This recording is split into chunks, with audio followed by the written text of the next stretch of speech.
प्रथम तहलका न्यूज। हरियाणा में बड़ौदा उपचुनाव को लेकर सियासी बिसात बिछनी शुरू हो गई है। बीजेपी विधायक दल की बैठक के बाद सोमवार शाम को चंडीगढ़ में कांग्रेस विधायक दल की बैठक हुई, जिसमें बड़ौदा उपचुनाव को लेकर चर्चा की गई। बैठक के बाद कांग्रेस विधायक आफ्ताब अहमद ने बताया कि विधायक दल की बैठक के दौरान बीजेपी की नाकामियों के अलावा बड़ौदा उपचुनाव को लेकर भी चर्चा की गई है, जिसमें विधायकों ने अपने अपने सुझाव भी रखे हैं। विधायक आफ्ताब अहमद ने कहा कि कांग्रेस बड़ौदा को उपचुनाव बीजेपी की नाकामियों का मुद्दा बनाकर जनता के बीच पूरी ताकत से जाएगी और चौथी बार भी बड़ौदा को फतेह करेंगे। इस दौरान पार्टी जिस विधायक की ड्यूटी लगाएगी उसमें वे पूरी जिम्मेदारी से पूरा करेंगे। आफ्ताब अहमद ने बताया कि पार्टी ने प्रदेश सरकार पर नजर रखने के लिए एक शैडो कैबिनेट बनाने का फैसला किया है, जिसमें सभी विधायकों की ड्यूटी लगाई जाएगी। वे सभी विधायक अपने अपने विभागों की नाकामियों का पता लगाकर जनता के सामने रखेंगे। आने वाले जो समय में हरियाणा की राजनीति में जो एक महत्वपूर्ण बड़ौदा उपचुनाव है, उसके बारे में भी विस्तृत तौर पे यहाँ चर्चा हुई। सबने अपने सुझाव भी दिए और उसी के साथ साथ जिन मुद्दों पे और जिन हमें इश्यूज़ पे और जो विफलताएं भारतीय जनता पार्टी की सरकार की हैं, उनको लेके जनता के सम्मुख जाना है और अपनी सारी जो ताकत से, अपने एकता से हम सब कांग्रेस जन उसमें मिलके इस बड़ौदा उपचुनाव को, क्योंकि पिछले 3 बार से लगातार वो कांग्रेस के पास वो सीट रही है,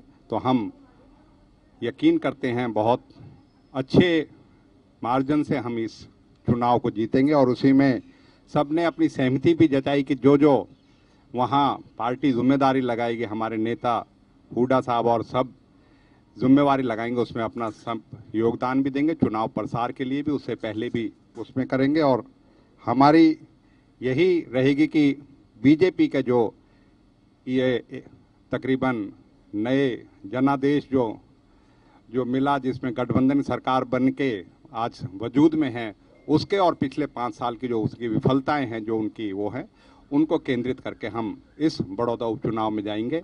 और आगे आने वाले समय में हम मिलके इस बड़ौदा उपचुनाव में कांग्रेस पार्टी को फिर से जीत दर्ज करवाएंगे। साथी के विधायक साथी के ने एक सुझाव रखा था कि एक शैडो कैबिनेट बनाई जाएगी और हर एक विधायक को एक एक महकमा जो है उसके जिम्मे दिया जाएगा, जिससे कि वो उसकी कमियां और जो उसकी विफलताएं हैं उस महकमे की, उनको उजागर करेगा और उसके लिए अपने जो है रिपोर्ट भी पेश करेगा और उसके लिए पूरी तरीके से अपनी तैयारी भी करेगा।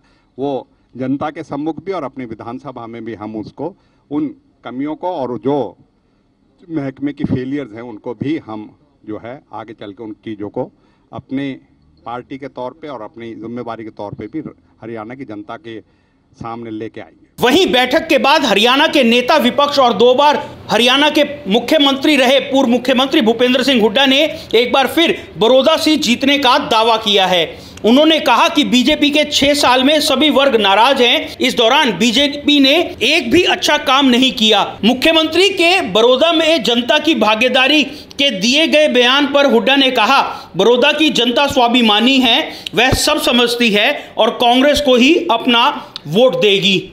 इस सरकार को 6 साल हो गए, कोई वर्ग भी इससे संतुष्ट नहीं है और कोई ऐसा काम नहीं किया जो इनको हम शरे दे सके। और ख़ास तौर पे ये इलाका स्वाभिमानी इलाका है, जो वहाँ ये बात कही गई भागीदारी की बात, कार में साझेदारी कर लो या दूर रहो, ये बातें जो है लोग इस बात को समझते हैं, क्योंकि मुख्यमंत्री का पद संविधानिक होता है। वो पूरा हरियाणा के लिए होता, कोई भी मुख्यमंत्री हो, इसके लिए नहीं कौन मेरे को वोट देता है कौन नहीं देता है, विकास सबका होता है। तो लोगों ने लोग मन बना चुके हैं, कांग्रेस पार्टी भारी बहुमत से जीतेगी। रेलवे कोच फैक्ट्री थी, वहाँ से चली गई और बड़ौदा के पूछा लोगों से मैंने, हमारे समय में पानी कितने दिन आता था, आज कितने दिन पानी मिलता है, हमारे समय में बिजली कितनी मिलती थी, आज कितने घंटे बिजली मिलती है, हमारे समय में कितनी नौकरियां लगी थी, आज कितने नौकरी से हट गए। बेरोजगारी में हरियाणा चरम सीमा सबसे ऊपर है पूरे देश में। अपराध चरम सीमा पे है। भ्रष्टाचार का तो सीमाएं लांघ दी हैं सारी। तो लोग इस बात को देख रहे हैं। तो भागीदारी, स्वाभिमानी लोग हैं, भ्रष्टाचार में, अपराध में, बेरोजगारी में भागीदारी नहीं चाहिए उन लोगों में। बहरहाल जिस तरीके से बड़ौदा उपचुनाव की दस्तक शुरू हो चुकी है, उसको लेकर सभी पार्टियों ने कमर कस ली है। अभी चुनाव कब होंगे ये तारीख का ऐलान तो नहीं हुआ है, लेकिन सभी पार्टियों ने अपने कमान कस लिए हैं और रणनीति पर नजर बनाए हुए हैं। प्रथम तहलका के लिए चंडीगढ़ से गौरव गर्ग की रिपोर्ट।